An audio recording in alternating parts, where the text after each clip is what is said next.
Hi, good evening, everyone. I know it's kind of dark when I'm recording this, but I've been meaning to do this for a while now. It's the second book in my trilogy called Another Wish, and I actually think I'm going to change the cover of it because I'm not all liking the cover that I have on it. Basically, I think it's a bit spooky and it doesn't need to be like that. So we look for something more of a higher vibration. This is me, by the way. So here it goes. Okay, so you have the index. You've got like 8 chapters in this book. At the back, it basically states that Another Eternal Wish is the second book in the Wish trilogy by myself, Genevieve Smith, as an Irish novelist, teacher, mother, and therapist. It should be read after the first book, The Eternal Wish, and many of the same characters obviously reappear in yet another adventure, which goes quite deep. It's action-packed, and this book is quite intense, exploring profound themes on politics, family, life, friendships, revenge, and its consequences, as well as love and hope. So it's a brilliant read.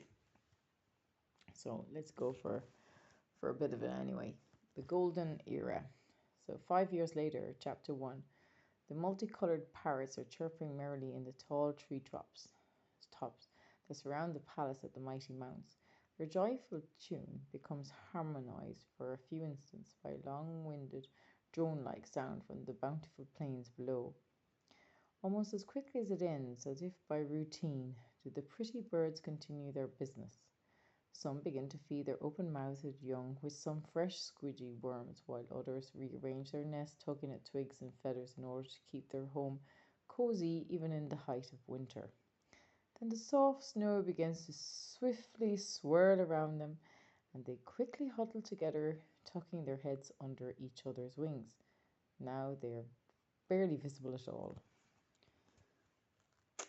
I'll just keep going there at chapter 1. I'm going to leave my phone down. So just looking at the mandala for a moment. That's over my bed. Some floating snowflakes stick to the palace's windows as Fionnuala peers out at the whitening landscape. Her long white hair is neatly plaited to her waist. Her forehead shows many wrinkles, and there's a stern gaze in her eyes, reflecting the stress and strain of recent events. She reflects on how she's been reigning since Jarlath's death. Every day she mourns his death. She talks to him as if he is by her side. She prefers to never let him go. She could not understand why love, the most beautiful thing in the world, could end up so cruel. Nevertheless, she had to continue running his kingdom. After Jarlath's death, she was appointed Queen of the New World. She decided that the humans would have to be restored through a huge cloning project, for there was little left after the fall of the old world. Jarlath did not see this as necessary. When he was ruling, magic had to be used in this vast cloning project, it always had its place in the kingdom. Only very few knew how to use magic, and they were kept under close surveillance by the palace's guardians. Magic in the wrong hands, of course, could spell disaster. Fionnuala, as a young woman with previously little leadership experience, has proven to be a very diplomatic queen. Both the beasts and humans become finally equally represented in the mighty mountain's parliament, thus facilitating their survival and interdependent relationship. The rules of equality are well established and strictly implemented. In a way, the impossible seems to be achieved, and nothing seems unfair as long as both sides can voice their opinions and debate them on all levels. Fionnuala knew that maintaining the new status quo was now the key to stability in the land. In the far distance, on the days that the council would meet to negotiate matters, a low-sounding horn could be heard beckoning the members to unite. Sharing and trading goods are the most important daily actions whereby both beings share control in all areas.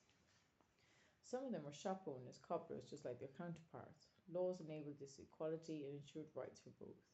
Punishment is strict and based on the simple principle of equality. What one does to another is done to thyself, meaning if one kills another, then one will be killed in return. If one steals from another, one is also stolen from. Indeed, on a daily basis, there is the odd conflict, especially for those who never wish to forget the past. But constant community negotiations were in place to foster positive interventions between the two kinds. The negotiated police play a huge role in solving small grassroots conflicts, and they are equally represented by beasts and by humans in each town. Remember, it doesn't matter what you look like, where you're from, or how you do things. What matters is that through respect and communication, one can learn from each other. This motto was repeated at the school's day in now, and the values of equality and empathy for others dominated lessons more than anything else taught. Equality is lived and breathed throughout, without escape. One clearly sees mutual benefit from just getting along and leaving differences aside, even though some still remain bitter and spiteful behind the scenes. It is a golden era, and there are no huge divisions. Rather, equality is upheld and lived up to by almost all. There was one beast, however, who did remain a little bitter for some time. The almighty blue fire dragon, and the last of his kind, Drone, managed to find one other dragon alive. He searched for years after his family were hunted down in order to find another dragon alive. Luckily, Drone found a female dragon that was hiding deep in Exotica. In very little time, they had 10 sons and daughters that had to mate in order to re-establish the dragon race. Drone felt at last that the good old days when dragons were feared and powerful were coming back. Drone himself, now a graceful 300 years, had long forgotten about his desire to claim revenge for Jarlath's father's wrongdoings, being so busy trying to restore the dragons. He enjoyed his liberty to the full, but as we know, dragons are never quite content unless they are brewing up some kind of trouble. They are animals of war, or simply warlords. It is in their blood, and to some extent, Drone wished to see the beasts overrule humans again, especially since the old world had made them suffer for such a great length of time. It had always been a pledge he kept, and one he kept to himself. He did not like Finula's changes to the New World.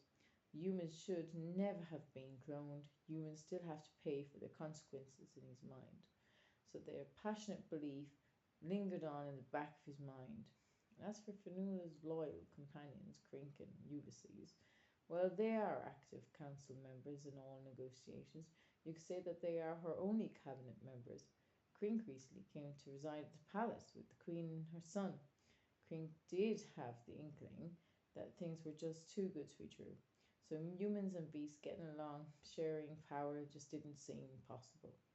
Crink sensed a rebellion at any moment, but he also knew that this golden era was succeeding.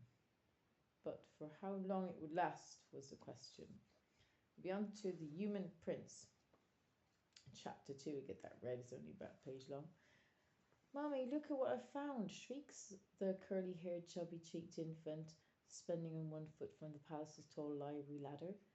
Finula corrects him instantly. Ariel, get down at once. How did you get up there? The infant child of her late husband, now 5 years old, proves to be daring indeed. He wouldn't stop at anything, in fact.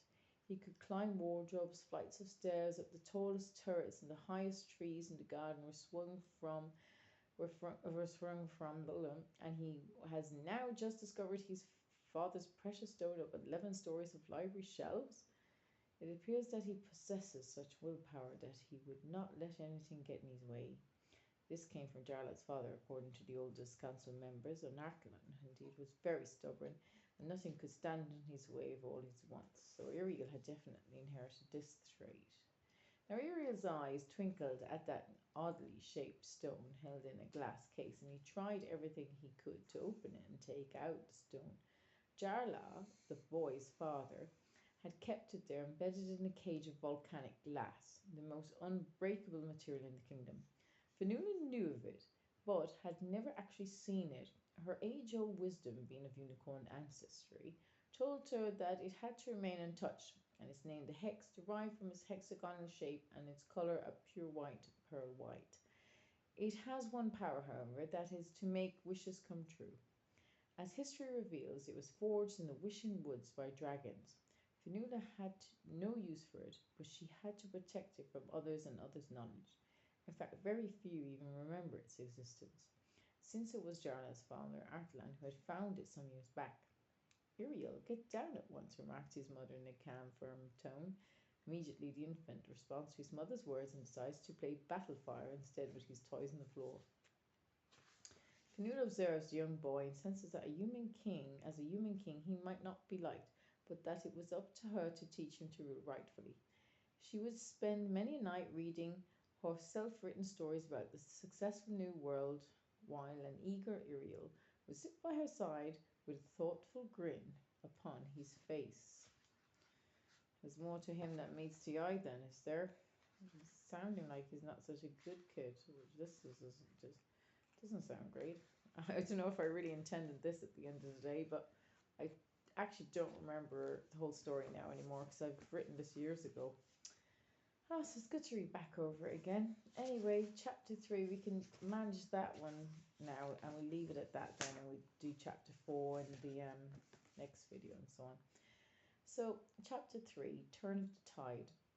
While Fionnuala was busy balancing Ariel's education and political duties, she rarely has time for herself. It isn't long before she develops a low immunity system that would allow any illness to succumb to her. Within weeks of her child's 6th birthday, she starts to cough incessantly. She comes down with a high fever, which is soon followed by muscular debility. She becomes bedridden. Although in pain, Crink and Ulysses often come to her side with powerful herbal remedies from Exotica, but even magic itself would not undo this illness for now, as one's mind can be more powerful than nature itself. Some say that she never got over her husband's death. Crink takes over minding the child, while Ulysses oversees the running of the kingdom.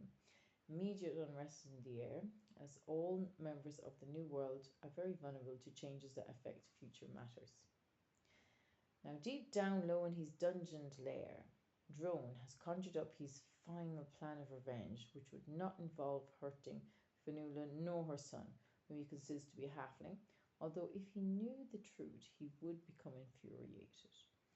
He pledges that no human would ever rule over the beasts again. Revenge, however, meant that the humans would have to be treated like the way they first treated, let me just turn the page there now, animals in the old world. The scores had to be leveled up, and humans had not paid the consequences for their actions as of yet.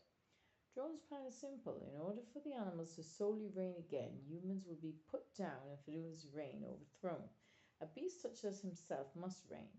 Firstly, though, he required an army, preferably of dragons, as they can fly, are strong, loyal, and possess natural weaponry. Through force and destruction, a swift change could occur. Slowly but surely, he would begin to recruit and clone more dragons. Fionnuala, he thought, would come around eventually as long as she had what she wanted, which Drone knew to be peace and equality.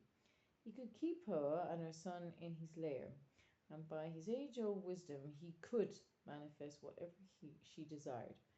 He decides not to opt for any negotiation, as this would slow things down, and he would probably never get what he truly earned, but rather a version of it. Anyway, he has dreams of how he would do this, and it feels very dear to him to do this, the way his heart has been telling him to. After all, dragons are spontaneous and impulsive creatures, and they never listen to anybody else. Perhaps with the help of the little magic stone, the hex, that he had aided Jarlath's father to possess many years ago, would enable him to recreate the kingdom. From what he remembered, the stone was indestructible, not even fire could destroy it. A fact he also discovered at first hand. And the hunt for the stone would be easy, as it had to be hidden in the towers of the mighty mounts. He just needed to get his claws on it. Claws on it, right? Instead of hands on it or paws on it. Alright, chapter 4 will be, it's a couple of pages. Chapter 5 then is short, and chapter 6. So I reckon, chapter 7's not that long either. Chapter 8 for that. Chapter 8, that's the last one. That's a bit longish. Probably will continue on with another video or two. I'd say we'll probably make 2 more videos out of this book. Alright, so we're going to say goodnight to everyone now. And just to let you know what's going on, chapter 4 is next. So it's a new king in the hex, and then chapter 5, the shift. Chapter 6, Revenge is sought. Chapter 7, The Aftermath. And Chapter 8, The End and New Beginning. So we've let to figure out what's going on. And yeah, why does all this come to mind?